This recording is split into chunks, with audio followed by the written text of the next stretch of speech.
आज दोस्तों आप लोगों के सामने बहुत अच्छी कहानी लेकर आएंगे। आज हम सीखेंगे हमारे अच्छे कर्म का क्या फल मिलता है और बुरे कर्म का क्या फल मिलता है, लेकिन हम इसको समझते हैं एक कहानी के माध्यम से। एक बार एक गांव में झूरी नाम का एक किसान रहता था। उसके दो बैल थे, हीरा और मोती। दोनों ही बैल हट्टे कट्टे व बलशाली थे। झूरी को उन दोनों से बहुत लगाव था। दोनों बैल भी झूरी को बहुत पसंद करते थे। हीरा और मोती का आपस में इतना लगाव था कि यदि कभी एक खाना ना खाए तो दूसरा भी घास को मुंह तक नहीं लगाता था। एक दिन की बात है, झूरी की पत्नी का भाई गया दोनों बैलों को अपने साथ ले गया। दोनों बैल इस बात पे हैरान थे कि उन्हें गया के हवाले क्यों किया गया। शाम होने तक दोनों नए घर नए लोगों के बीच में थे, लेकिन उन्हें वहाँ सब बेगान लग रहा था। रात को जब सभी सो रहे थे तो दोनों रस्सी तोड़कर झूरी के यहाँ भाग खड़े हुए। सुबह सवेरे ही जब झूरी ने उन्हें अपने यहाँ देखा तो दौड़कर गले से लगा लिया और रोने लगा कि मेरे बेटे तुम लोग फिर वापस आ गए। उन दोनों बैल को झूरी अपने बेटे के समान समझता था, बहुत प्रेम करता था, कभी उन्हें डंडे से नहीं मारता था। यह सब देखकर झूरी की पत्नी बिल्कुल खुश नहीं थी। उसने दोनों को खूब खरी खोटी सुनाई और यह निश्चय किया कि दोनों को खाने में केवल भूसा ही मिलेगा। अगले दिन गया फिर आकर दोनों बैलों को अपने साथ ले गया। पिछली कल की घटना से बेहद क्रोधित था, वह बहुत गुस्से में था। रास्ते में इन दोनों बैलों को हीरा और मोती को डंडे से मारते मारते ले गया था। हीरा और मोती बहुत पछता रहे कि हम भाग के क्यों आए, वहीं रहे होते तो ये आज मार नहीं खानी पड़ती। दोस्तों बहुत बेहरम होके मार रहा था गया उन दोनों बैलों को, इसलिए उसने वहाँ भी दोनों को खाने के लिए सूखा भूसा ही दिया। किसी तरह रात कटी और सुबह दोनों को हल जोतने के लिए खेतों में ले गया। हालांकि दोनों ने जैसे एक कदम ना उठाने की कसम खा रखी थी। दोनों की खूब पिटाई हुई। रात को खाने में फिर भूसा मिला और कोई उसको चूनी चोकर नहीं दिया गया। अब दोनों मुंह उसी में डाल के खड़े हैं, खाएं कि ना खाएं, बड़े निराश भावना से खड़े थे।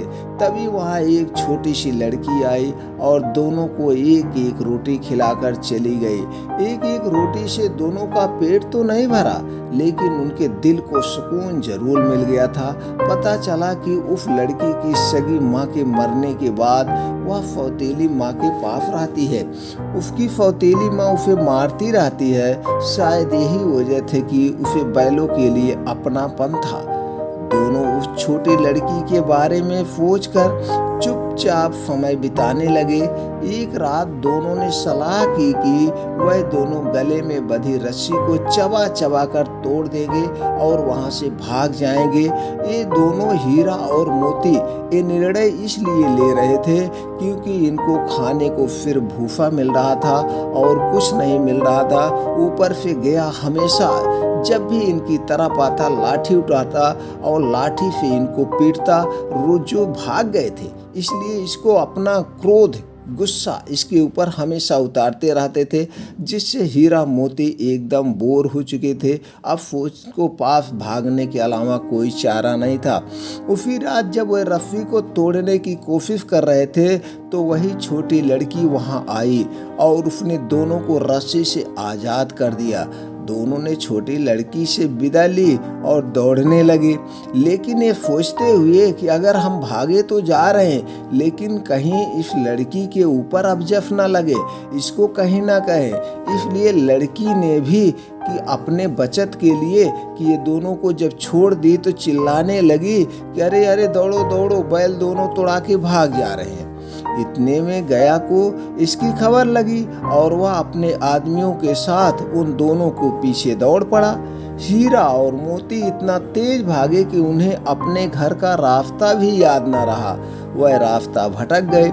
दोनों को भागते भागते भागते भागते भूख सी लग गई पड़ी थी, खूब भूख प्यास लग गई। अब वो क्या करे, कुछ खाने को दिख नहीं रहा था।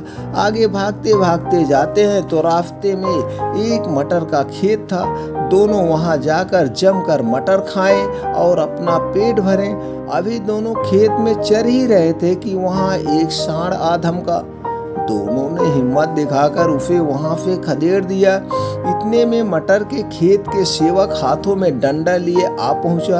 हीरा के पास भागने का मौका था, लेकिन जब उसने देखा कि सेवकों ने मोती को पकड़ लिया तो वह भी लौट गया। चूंकि वो दोनों में इतनी जबरदस्त दोस्ती थी कि वो हीरा बिना नहीं रह पाता था, मोती हीरा के बिना नहीं रह पाता था, और मोती हीरा के और मोती हीरा के बिना नहीं रह पाते थे।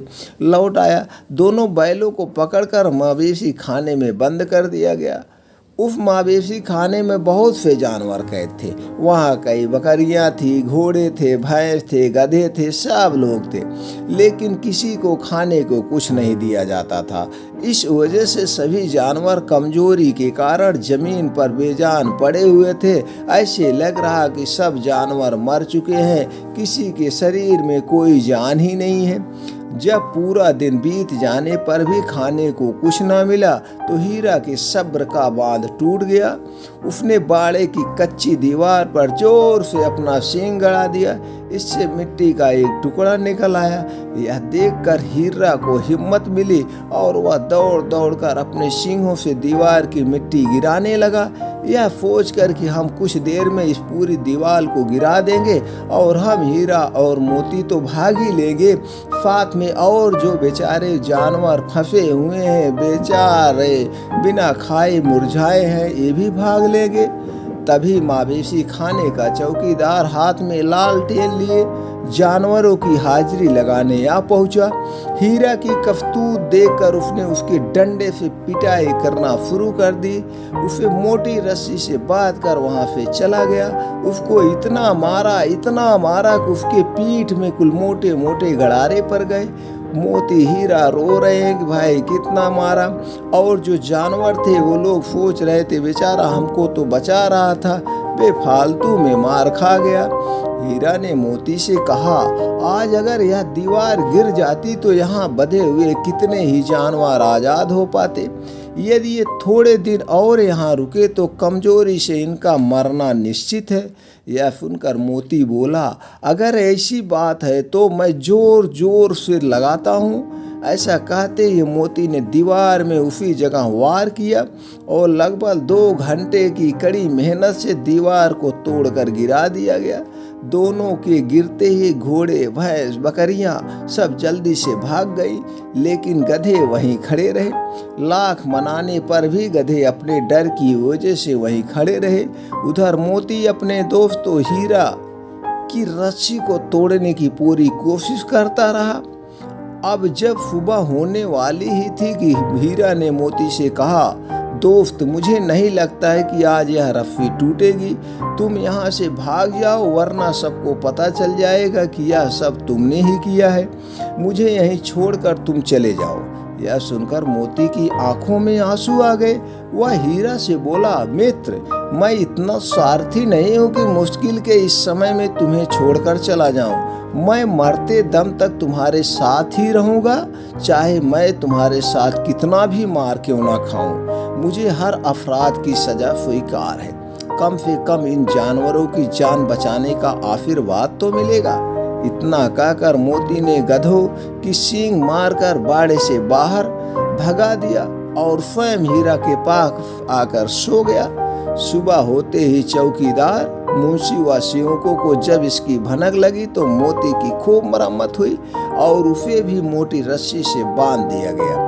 लगभग 1 हफ्ते तक दोनों वहीं बंधे रहे, लेकिन उन्हें खानों को कुछ नसीब नहीं हुआ। उन्हें केवल पानी ही पिलाया जाता था। दोनों की हड्डियां निकल आई थी। एक दिन बाड़े के सामने उनकी नीलामी शुरू हो गई, लेकिन वो दोनों इतने कमजोर थे कि उन्हें खरीदने के लिए कोई तैयार ही नहीं था। तभी एक आदमी सामने आया और दोनों बैलों को टटोलने लगा। मुंशी ने कुछ मोल भाव का भाव करने के बाद वह उन दोनों को लेकर चल पड़ा। दोनों बैलों की नीलामी हो चुकी थी। हीरा और मोती दोनों डरे हुए थे, उनसे चला भी नहीं जा रहा था, लेकिन डंडे के डर से बेचारे उस आदमी के साथ चलने लगे। इतनी मार जो खाई थी, उनको पता था डंडे की मार कैसे होती है। साफा दोनों को महसूस हुआ कि यह वही रास्ता है जहाँ से गया उन्हें ले गया था। यही वो खेत है, यही वो रास्ता है, वही कुआं है तो जहाँ पर वह हल जोतने आया करते थे। तब उसकी सारी थकान दूर होने लगी और वह दोनों तेज तेज चलने लगे। जैसे ही उन्हें अपना घर और अपने बांधे जाने की जगह दिखाई दी, दोनों भागकर उस ओर चल दिए। द्वार पर झूरी बैठा हुआ था। जैसे ही उसने दोनों बैलों को देखा, उसने दौड़कर गले लगा लिया। दोनों बैलों की आंखों में आंसू आ गए। तभी वह आदमी वहां बैलों के पीछे पीछे भागता हुआ पहुंच गया और उसने दोनों बैलों की रस्सियां पकड़ ली। झूरी बोला, ये मेरे बैल हैं।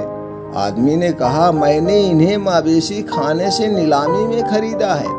झूरी तपाक से बोला, मेरे बैलों को बेचने का हक किसी को नहीं है। अगर मैं इन्हें बेचूंगा तभी ये बिकेंगे। आदमी ने जवाब दिया, मैं थाने में जाकर रपट दर्ज करवाता हूँ। झूरी बोला, ये मेरे बैल है। इसका सबसे बड़ा सबूत है कि यह मेरे द्वार पर खड़े हैं। फिर उस आदमी ने आओ देखा ना ताओ देखा और बैलों को अपनी ओर खींचने लगा। तब दोनों बैलों ने भी उसे अपने सींगों से खदेड़ दिया और गांव से दूर भगा दिया। इतनी देर में दोनों बैलों के लिए भूसा, दाना और चारा भी भर दिया गया। हीरा और मोती दोनों मिलकर चारा खाने लगे। झूरी के साथ में खड़ा उन्हें सहला रहा था। तभी झूरी की पत्नी भी अंदर से आई और उसने दोनों बैलों को माथे चूम लिया और खूब प्यार किया। दोस्तों, इस कहानी से हमें क्या सीख मिलती है? इस कहानी से हमें दो बातें सीखने को मिलती है। पहली यह कि हमें अपनी स्वाधीनता के लिए अपने अंतिम समय तक संघर्ष करते रहना चाहिए। दूसरी सीख यह मिलती है कि हमारे जीवन में चाहे कितनी भी मुश्किल क्यों ना आए, लेकिन सच्चे दोस्त हमारे साथ हमेशा निभाते हैं। अब हम ये जानते हैं कि ऐसे कैसे पहचाने अपने अच्छे और बुरे कर्मों को। अच्छे और बुरे कर्म को पहचानना ना तो किसी संत के बस की बात है और ना किसी ज्ञानी के बस की बात है। साधारणतया इंसान तो इसको जानता ही नहीं है। हर संत, महात्मा, ज्ञानी और साधारण मनुष्य अपने निहित स्वार्थ के लिए बुरे कर्म को ही अपनी इच्छा अनुसार अच्छा बना लेता है। जिस प्रकार कर्ण, गुरु द्रोणाचार्य और कृपाचार्य ने अपने बुरे कर्म को और दुर्योधन के नमक के बदले अच्छे कर्म में बदलने की कोशिश की थी। बुरे कर्म वो कर्म होते हैं जिनको करने के बाद भय लगता है और रात को नींद नहीं आती है। उन कर्मों को करने के बाद आपको नकली आनंद की अनुभूति तो अवश्य होती है, लेकिन मन में भय रहता है। अच्छे कर्म वो होते हैं जिनको करने के बाद आपको ना तो भय लगता है और ना रात को चैन और आनंद की नींद आती है। बुरे और अच्छे कर्मों का फैसला दो प्रकार से होता है। एक तो सरकार और समाज का फैसला और दूसरा भगवान फैसला करता है। जो फैसला समाज और सरकार करती है वो तो गलत भी हो सकता है, पर जो फैसला भगवान करता है वो कभी गलत नहीं होता है। बुरे कर्मों का आधार भूख, धन, स्त्री, जमीन, सत्ता, यश, ईर्ष्या, शक्ति मुख्य तौर पर होते हैं। इसी सब की प्राप्ति के लिए मनुष्य बुरे और अच्छे कर्म करता है। अगर आप भूख से तड़प रहे हैं तो आपको पेट भरने के लिए बुरे या अच्छे कर्म करने होंगे। अगर आपने किसी का भोजन छीना और खा लिया तो बुरा कर्म हो जाएगा। यह छीना हुआ भोजन आपकी आत्मा स्वीकार नहीं करेगी तथा यह बुरा कर्म आपके चित्त में संचित हो जाएगी। आप बुरे कर्म करके धन कमाते तो हैं, जैसे आपने किसी का अपहरण किया, चोरी की, रिश्वत ली, डकैती डाली, ऐसा धन आपके बुरे कर्मों की श्रेणी में चला जाता है। ऐसे धन से आपकी आत्मा डर जाएगी और हमेशा डर लगा रहता है।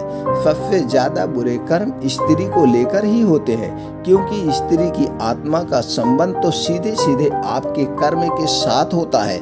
इसी प्रकार हम जमीन और जायदाद को लेकर बुरे कर्म करते हैं, दूसरे के मकान पर और जमीन पर कब्जा कर लेते हैं। इसके कारण जो आत्म की बद्दुआ लगती है वो भी बुरे कर्म के खाते में चली जाती है।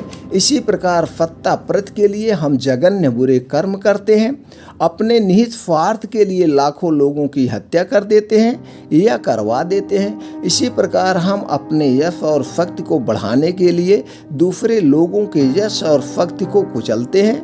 अपने को हम श्रेष्ठ बताते हैं और दूसरे को नाकारा या अज्ञानी बताते हैं। एक दूसरे के ज्ञान पर ईर्ष्या से अंधे होकर कटाक्ष करते हैं। ये सभी घोर और जघन्य बुरे कर्मों की श्रेणी में आते हैं। बुरे और अच्छे कर्म का निर्धारण करने के लिए आप महीने में सिर्फ एक बार ध्यान में, योग में, साधना में मरने की कल्पना करो कि मैं मर रहा हूँ। जब आपको लगेगा कि मैं मर रहा हूँ और मेरे प्राण निकलने वाले हैं, तो उस समय आपके एक महीने के सभी बुरे कर्म और अच्छे कर्म आपके पास आ जाएंगे और आपकी चारपाई के चारों तरफ घेरा बना लेंगे। आपको चिल्ला चिल्ला कर बताएंगे कि क्या क्या बुरा कर्म किया आपने इस महीने में, और मोटे वक्त में आप बुरी तरह से उन बुरे और जघन्य कर्मों के डर से भयभीत हो जाएंगे। आपको मरने से डर लगने लगेगा। इसी प्रकार आपके सभी अच्छे कर्म भी आपके चारों तरफ खड़े हो जाएंगे, कहेंगे जाओ खुश होकर मरो, आपने दुनिया के लिए अच्छे कर्म किए हैं। आपको स्वर्ग मिलेगा और चैन से मृत्यु को प्राप्त करोगे। जब भय कारण मृत्यु होती है तो आत्मा का जाने का रास्ता बुरे मार्ग से होता है, और जब प्रसन्न मुद्रा में मृत्यु होती है तो आत्मा के जाने का रास्ता अच्छे मार्ग से होता है। अपने बुरे और अच्छे कर्मों का विश्लेषण रोजाना सोने से पहले अवश्य करना चाहिए। ऐसा करने से आपके जीवन में आनंद कूट कूट कर भर जाएगा। इसलिए दोस्तों, इस कहानी से हमें बहुत अच्छी जानकारी मिलती है। अगर आपको अच्छे कर्म नहीं कर रहे हैं तो बुरे कर्म मत सोचिए, कभी भी किसी का अनहित मत सोचिए, कभी किसी की जमीन जायदाद कुछ हड़पने के बारे में मत सोचिए। आपको जमीन जायदाद चाहिए, पैसा चाहिए, तो आप अपनी मेहनत के बल पर जमीन जायदाद पैसा सब कुछ बनाइए, लेकिन मेहनत से किया हुआ काम, मेहनत से इकट्ठा किया हुआ धन आपको फलित होता है। अगर आपका हराम का कमाया हुआ पैसा, नाजायज कमाया हुआ पैसा नाजायज ही चला जाता है, इस पैसे का हमारा दुरुपयोग ही होता है। हम जाने अनजाने में ये हम किसी न किसी बीमारी से ग्रसित होते हैं, या हमारे पापों का जो फल है ये हमारे बच्चों, हमारे परिवारों को झेलना पड़ता है। ऐसी कई घटनाएं आप हकीकत में भी देखे होंगे, लेकिन आदमी का अक्ल नहीं आती है, उसका दिमाग काम नहीं करता है, फिर भी घोर अन्याय करता है, घोर पाप करता है, रिश्वत लेता है, तमाम चीजें करता है, दूसरे का धन हड़पता है। आखिर आपको लेके जाना क्या पड़ेगा? सब कुछ यहीं घर पर पड़ा रहेगा। आप सब कुछ छोड़ के एक दिन आंख मूंद लेंगे। आदमी आता है भूत भविष्य में लिपटा रहता है, जिससे वो हमेशा परेशानियों से घिरा रहता है। आप वर्तमान में जिए, खुश रहिए, मस्त रहिए। तो दोस्तों, ये कहानी आपको लगता है अच्छी है तो कमेंट बॉक्स में हमें इंस्पायर कर सकते हैं। और आपको लगे कि ये कोई ऐसा है जिसका नेचर खराब है, जो बेईमान है, तो उसको ये वीडियो जरूर भेजें। हो सकता है ये कहानी सुन के कुछ उसके दिमाग में अक्ल आ जाए और वो भी सुधर जाए। तो अगर एक से ऐसे हम लोग मिल करके 150 लोगों को भी सुधार दिए तो हमारा देश एक दिन एकदम निस्वार्थ से देश बन जाएगा। बेईमान देश से हमारा देश आज़ाद हो जाएगा। तो ये हमारा आपका परम कर्तव्य है दोस्तों। उम्मीद करते हैं कि कहानी ज़्यादा से ज़्यादा लोगों तक आप लोग शेयर करेंगे। फिर ऐसे ही और ज्ञानवर्धक कहानी लेके हम मिलते हैं अगले वीडियो में। तब तक के लिए दोस्तों खुश रहें, मस्त रहें। राधे राधे। जय श्री राम। स्वस्थ भारत का निर्माण हो।